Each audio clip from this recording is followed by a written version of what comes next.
அன்பர்கள் யாவருக்கும் என்னுடைய அன்பான வணக்கங்கள். நான் பண்டிட் பாலசுப்ரமணி, கோடம்பாக்கத்தில் இருந்து. சதயம் ஸ்டார் அஸ்ட்ரோ டிவி நேயர்கள் அனைவருக்கும் என்னுடைய அன்பு கலந்த வணக்கங்கள். எங்களுடைய சேனலுக்கு தொடர்ச்சியாக ஆதரவு அளித்து வரும் அனைத்து நல்லுள்ளங்களுக்கும் என்னுடைய நன்றியை தெரிவித்துக் கொண்டு, ஜோதிட சாஸ்திரத்தில் நாம் இன்று காண இருக்கின்ற தலைப்பு என்னவென்றால், லக்ன புள்ளியை இயக்கி ஒரு மனிதன் ஒரு மிகப்பெரிய வெற்றியையும் செல்வத்தையும் எப்படி அடைவது, அதற்கு எந்த மாதிரியான வழிமுறைகளை எல்லாம் கடைபிடிக்க வேண்டும் என்ற அற்புதமான விஷயங்களை எல்லாம் நாம் இன்று முழுமையாக காண இருக்கின்றோம்.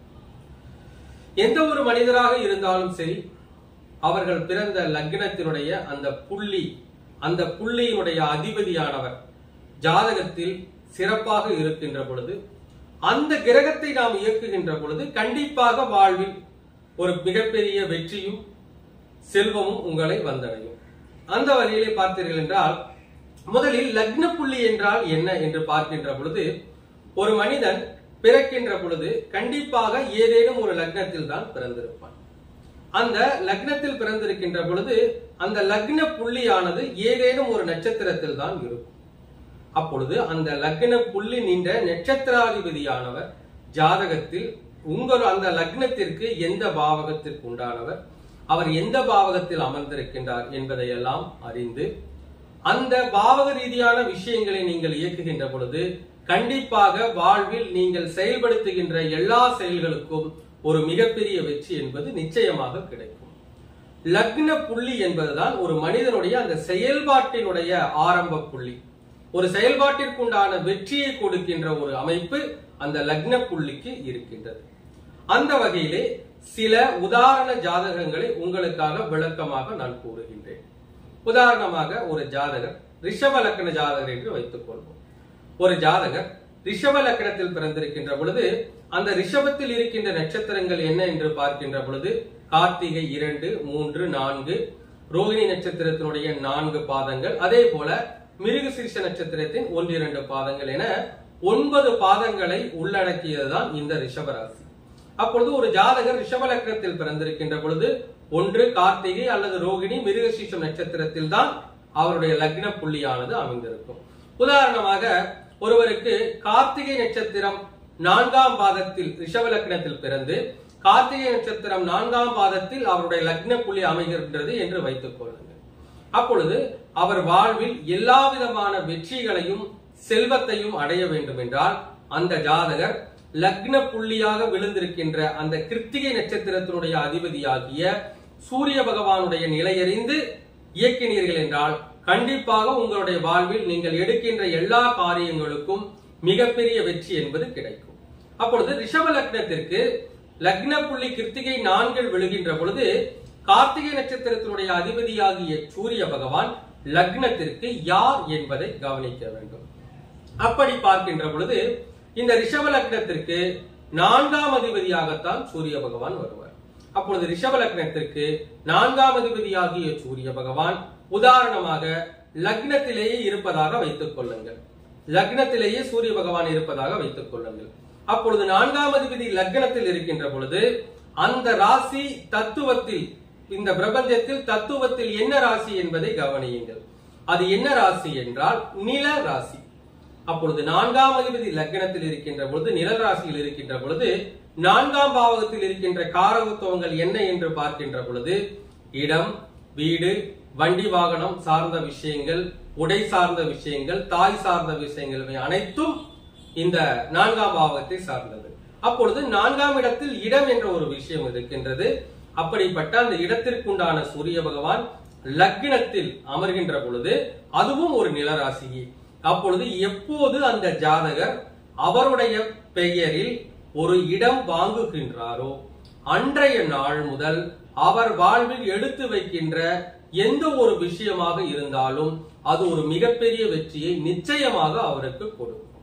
ஏனென்றால் லக்னம் என்பது ஜாதகர். அப்பொழுது 4ஆம் அதிபதி லக்னத்தில் வருகின்ற பொழுது அந்த ஜாதகர் பெயரில் ஒரு வீட்டை அல்லது ஒரு இடத்தை அமைத்துக் கொண்டாரானால் அவருடைய வாழ்வில் அவர் எடுக்கின்ற எல்லாவித செயல்களுக்கும் ஒரு மிகப்பெரிய வெற்றி என்பது நிச்சயமாக கிடைக்கும். அதே போல் ஒரு ஜாதகர் ரிஷப லக்னத்தில் ரோகிணி நட்சத்திரத்தில், உதாரணமாக ரோகிணி நட்சத்திரம் 3ஆம் பாதத்தில் அவருடைய லக்ன புள்ளி விழுவதாக வைத்துக் கொள்வோம். அப்பொழுது அந்த ஜாதகர் எப்படி இயங்கினால் வாழ்வில் வெற்றி பெற முடியும் என்றால், தற்போது நிறைய மாணவர்கள் படித்துக் கொண்டிருக்கின்றார்கள். அப்பொழுது இந்த ரோகிணி நட்சத்திரத்தினுடைய அதிபதியாகிய சந்திர பகவான் ரிஷப லக்னத்திற்கு யார் என்று பார்க்கின்ற பொழுது ரிஷப லக்னத்திற்கு அவர் 3ஆம் அதிபதி. அப்படிப்பட்ட 3ஆம் அதிபதியாகிய சந்திரன் உதாரணமாக ஜாதகத்தில் ஒரு 4ஆம் இடத்தில் திக்பலத்துடன் இருப்பதாக வைத்துக் கொள்ளுங்கள். அப்படி 4ஆம் இடத்தில் திக்பலத்துடன் இருக்கின்ற பொழுது அந்த ஜாதகர் 3ஆம் இடம் சார்ந்த விஷயங்களில் தன்னை ஈடுபடுத்திக் கொள்கின்ற பொழுது மிகப்பெரிய வெற்றி என்பது கிடைக்கும். உதாரணமாக 3ஆம் இடம் என்பது ஐடி துறை அல்லது அக்கவுண்ட் சம்பந்தமான விஷயங்கள் 3ஆம் இடம். அப்பொழுது அந்த ஜாதகர் ஐடி துறையில் வேலை செய்தாலோ அல்லது இந்த அக்கவுண்ட் சார்ந்த ஒரு துறையில் வேலை செய்தாலோ அவருக்கு மிகப்பெரிய வெற்றி என்பது நிச்சயமாக கிடைக்கும். அதே போல 3ஆம் இடம் என்பது 2 வீலர், இருசக்கர வாகனம். அப்பொழுது அந்த ஜாதகர் பெயரில் இருசக்கர வாகனத்தை அமைத்துக் கொண்டாலும் கூட அவருடைய வாழ்வில் ஒரு மிகப்பெரிய வெற்றிகள், அவர் செய்கின்ற செயல்களுக்கு உண்டான ஒரு முழுமையான யோக பலன் என்பது நிச்சயமாக கிடைக்கும். இப்படி நாம் இந்த லக்ன புள்ளி அமர்ந்த அந்த நட்சத்திராதிபதி இயக்குவதன் மூலமாக மிகப்பெரிய வெற்றியை நிச்சயமாக அடையலாம். அல்லது உதாரணமாக ரிஷப லக்னத்தில் பிறந்து மிருகசீரிஷ நட்சத்திரம் லக்ன புள்ளியாக அமைகின்றது என்று வைத்துக் கொள்ளுங்கள். நன்றாக பாருங்கள், ரிஷப லக்னத்திற்கு 7-12 உண்டானவர் தான் செவ்வாய். அவர் உதாரணமாக லக்னத்திற்கு லாபஸ்தானத்தில் இருப்பதாக வைத்துக் கொள்ளுங்கள். அப்பொழுது அவர் எப்படி இயக்கத்தை இயக்கினால் வாழ்வில் வெற்றி பெற முடியும் என்றால், 7ஆம் இடம் என்பது மனைவி, 12ஆம் இடம் என்பது வெளியிடம். அதாவது நீங்கள் உங்களுக்கு அமைய போகும் அந்த துணையை, மனைவியை தான் பிறந்த ஊரை விட்டு ஒரு 400 கிலோமீட்டர் தொலைவில் அல்லது வெளி மாநிலங்களில் அமைத்துக் கொண்டீர்களானால், உங்களுடைய வாழ்க்கை துணையை அமைத்துக் கொண்டீர்களானால் வாழ்வில் நிச்சயமாக நீங்கள் வெற்றி பெறுவது உறுதியான ஒரு விஷயமாக அமையும். அல்லது பொதுவாக நீங்கள் இருக்கின்ற இடத்தில் பிறந்த மனைவியாக இருந்தாலும் கூட நீங்கள் திருமணம் ஆன உடனேயே உங்கள் மனைவியை அழைத்துக் கொண்டு ஒரு 400 கிலோமீட்டர் தொலைவிலோ அல்லது வெளி மாநிலங்களிலோ வெளிநாட்டிலோ வசிக்கின்ற பொழுது உங்களுடைய செயல்களுக்கு உண்டான ஒரு முழுமையான யோக பலன் என்பது நிச்சயமாக கிடைக்கும். இப்படி ஒவ்வொரு லக்னக்காரர்களும் அவர்களுடைய லக்ன புள்ளி என்ன என்பதை அறிந்து, அந்த லக்ன புள்ளி அமர்ந்த நட்சத்திரம், அந்த நட்சத்திராதிபதி யார், அவர் எப்படி இருந்தால் நாம் அவரை எப்படி இயக்கினால் வாழ்வில் வெற்றி பெற முடியும் என்பதை அறிந்து இயக்கினீர்கள் என்றால் கண்டிப்பாக உங்களுடைய வாழ்வில் செல்வமும் வெற்றியும் நிச்சயமாக குவியும். அதே போல் பார்த்தீர்கள் என்றால், உதாரணமாக அந்த கிரகம் கெட்டுவிட்டால் என்ன செய்வது? நன்றாக பாருங்கள், நான் ரிஷப லக்னம் சொன்னேன். ஒருவேளை கார்த்திகை நட்சத்திரத்தில் அந்த லக்ன புள்ளியானது அமைந்து அந்த கார்த்திகை நட்சத்திரத்தினுடைய அதிபதியாகிய சூரிய பகவான் 4ஆம் அதிபதியாகி உதாரணமாக லக்னத்திற்கு 8ஆம் இடத்தில் மறைந்து விட்டால் என்ன செய்வது என்று பார்க்கின்ற பொழுது, 4ஆம் அதிபதி 8இல் மறைகின்ற போது அது காலபுருஷ தத்துவத்தில் 9ஆம் வீடாக அமையும். அப்பொழுது அவர் என்ன செய்ய வேண்டும் என்றால் ஆடை தானம் செய்ய வேண்டும். 8ஆம் இடம் என்பது பொதுவாக தூய்மை தொழிலாளர்களை சுட்டிக்காட்டக்கூடிய பாவகமாகும். அதே போல தனுசு ராசி என்பது பள்ளிக்கூடத்தையும் கோவில்களையும் சுட்டிக்காட்டக்கூடிய ராசியாகும். அப்பொழுது அந்த ஜாதகருக்கு எப்படி வெற்றி கிடைக்கும் என்றால், 4ஆம் இடம் என்பது ஆடை, சூரியன் என்றால் ஆரஞ்சு நிறம், சூரியன் என்றால் ஞாயிற்றுக்கிழமை. அப்பொழுது ஞாயிற்றுக்கிழமை நாளில் ஆரஞ்சு நிற உடை தானத்தை, 4ஆம் இடம் என்றால் தாய்மார்கள், அப்பொழுது 4ஆம் இடம் தாய்மார்கள், 4ஆம் இடம் என்பது ஆடை. அப்பொழுது அவர்கள் என்ன செய்யலாம் என்றால், அந்த ஆடை தானத்தை, முக்கியமாக ஆரஞ்சு நிற ஆடை தானத்தை ஏழை தாய்மார்களுக்கு நீங்கள் தொடர்ச்சியாக வழங்கி வருகின்ற பொழுது மிகப்பெரிய வெற்றி என்பது நிச்சயமாக உருவாகும். அதிலும் பாருங்கள், அந்த சூரியனுடைய காரகத்துவம் என்று எடுத்துக்கொள்கின்ற பொழுது ஞாயிற்றுக்கிழமை என்று எடுத்துக்கொள்ளலாம். அது மட்டுமல்லாமல் சூரியன் என்றால் அரசாங்கம். அப்பொழுது நாம் என்ன செய்யலாம் என்றால், அரசாங்க பள்ளிக்கூடங்களில் அந்த பள்ளிக்கூடத்தில் தூய்மை தொழில் செய்யக்கூடிய அந்த தாய்மார்களுக்கு ஞாயிற்றுக்கிழமை நாளில் ஆரஞ்சு நிற உடைதானத்தை நீங்கள் செய்கின்ற பொழுது அந்த பாவகத்திற்குண்டான சரியான இயக்கத்தை நீங்கள் செய்வதாக அர்த்தம். அப்படி செய்கின்ற பொழுது மிகப்பெரிய ஒரு யோக நிலை, நீங்கள் செய்கின்ற செயல்களுக்குண்டான ஒரு முழு வெற்றி என்பது நிச்சயமாக கிடைக்கும். இப்படி நாம் அதனை அறிந்து இயக்க வேண்டும். ஒருவேளை ரோகிணி நட்சத்திரத்தில் இந்த லக்ன புள்ளி அமர்ந்திருக்கின்ற பொழுது 3ஆம் அதிபதியாகிய சந்திரன் உதாரணமாக லக்னத்திற்கு 12இல் இருக்கின்றார் என்று வைத்துக் கொள்ளுங்கள். மூன்றாம் அதிபதி 12ல் இருக்கின்ற பொழுது நாம் என்ன செய்யலாம் என்றால், மூன்றாம் இடம் என்பது உதவி, 12ஆம் இடம் என்பது ஆசிரமங்கள், காலபுருஷனுடைய முதல் வீடு என்பது தலைப்பகுதியை குறிக்கும், அதாவது மூளை பகுதியை குறிக்கும். அப்பொழுது மூளை வளர்ச்சி குன்றிய ஆசிரமங்களுக்கு திங்கட்கிழமை நாளில் அந்த ஜாதகர்கள் உணவு தானம் செய்து வருகின்ற பொழுது அவருடைய லக்ன புள்ளிகளுக்கு உண்டான ஒரு முழுமையான யோக நிலையை அவர்கள் அடைந்து ஒரு மிகப்பெரிய வெற்றியை வாழ்வில் பெறுவார்கள். அதே போல லக்ன புள்ளி மிருகசீரிஷமாக இருந்து அந்த ரிஷப லக்னத்திற்கு 7ஆம் வீட்டிற்கும் 12ஆம் வீட்டிற்கும் உண்டான செவ்வாய், உதாரணமாக லக்னத்திற்கு ஏதேனும் ஒரு இடத்தில், உதாரணமாக லக்னத்திற்கு 6வது இடத்தில் மறைந்து விட்டார் என்று வைத்துக் கொள்ளுங்கள். அப்பொழுது 7ஆம் வீட்டிற்கும் 12ஆம் வீட்டிற்கும் உண்டானவர் 6ல் மறைகின்ற பொழுது அந்த ஜாதகர் என்ன செய்ய வேண்டும் என்றால், 7ஆம் இடம் என்பது பொதுவாக சமுதாயம், 12ஆம் இடம் என்பது ஹாஸ்பிட்டல், 6ஆம் இடம் என்பது மருத்துவமனையை குறிக்கும். அப்பொழுது அந்த ஜாதகர்கள் அரசு மருத்துவமனையில் வேலை செய்யக்கூடிய நபர்களுக்கு செவ்வாய்க்கிழமை நாளில் போர்வை தானம் செய்யலாம், அல்லது ஒரு பண உதவி, ஒரு 30 ரூபாய் அல்லது 120 ரூபாய் அல்லது 300 ரூபாய் பண உதவிகள் செய்யலாம்.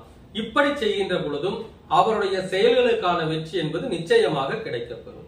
இப்படி ஒவ்வொரு லக்னக்காரர்களும் 12 லக்னக்காரர்களும் உங்களுடைய லக்ன புள்ளி எது, அந்த லக்ன புள்ளியானது எந்த நட்சத்திரத்தில் அமர்ந்திருக்கின்றது, அந்த நட்சத்திராதிபதி ஜாதகத்தில் லக்னத்திற்கு எந்த பாவகத்திற்கு உண்டானவர், அவர் எந்த பாவகத்தில் இருந்தால் யோகத்தை செய்வார் என்பதையெல்லாம் அறிந்து, அதே போல கிரக பலத்தையும் அறிய வேண்டும். பொதுவாக உதாரணமாக ரிஷப லக்னத்திற்கு 4ஆம் அதிபதி லக்னத்தில் இருக்கின்றார், அதை இயக்கிவிடலாம் என்று சொல்லிவிட முடியாது. ஏனென்றால் ஒருவேளை சூரிய பகவான் குறைந்த பாகையில் இருந்தாலும் அவயோகியாக இருந்தாலும் பலன் வேலை செய்யாது. அதே போல குரு திசை நடக்கின்ற காலங்கள், சந்திர திசை நடக்கின்ற காலகட்டங்களிலும் இது போன்ற 4ஆம் இடம் சார்ந்த இடத்தை அமைத்துக் கொள்ளக்கூடாது. ஆக இந்த சூழ்நிலைகளை எல்லாம் முழுமையாக அறிய வேண்டும்.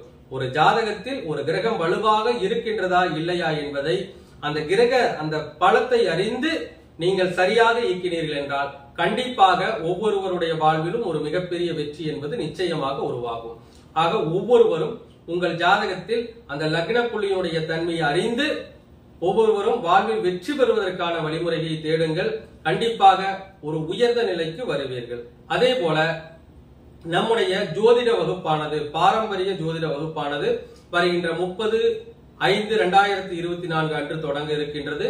42 தலைப்புகளில் மிகவும் சிறப்பான முறையில் நேரடியாக தகவல் பலகைகள் மூலமாக 110 நாட்கள் அடங்கிய வகுப்பை எடுக்க இருக்கின்றோம். இந்த வகுப்பானது 110 நாட்கள் நடைபெற்றாலும் இறுதியாக 20 நாட்கள் வகுப்பில் கலந்து கொள்ளக்கூடிய அனைத்து மாணவர்களுடைய ஜாதகமும் ஆய்வுக்கு எடுத்துக் கொள்ளப்பட்டு, இந்த வகுப்பை விட்டு நீங்கள் வெளியேறுகின்ற பொழுது ஒரு ஜாதகத்தை ஆய்வு செய்து ஒரு ஜாதகருடைய பிரச்சனைக்கு எப்படி தீர்வு காண்பது என்பதை முழுமையாக உணர்ந்து அனைவருக்கும் ஒரு நல்வழிகாட்டியாக மாறுவீர்கள்.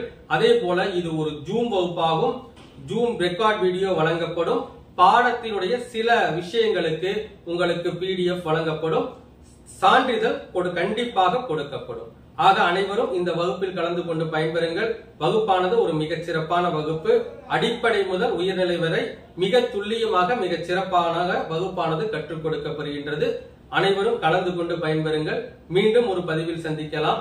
நன்றி, வணக்கம், வாழ்க வளமுடன்.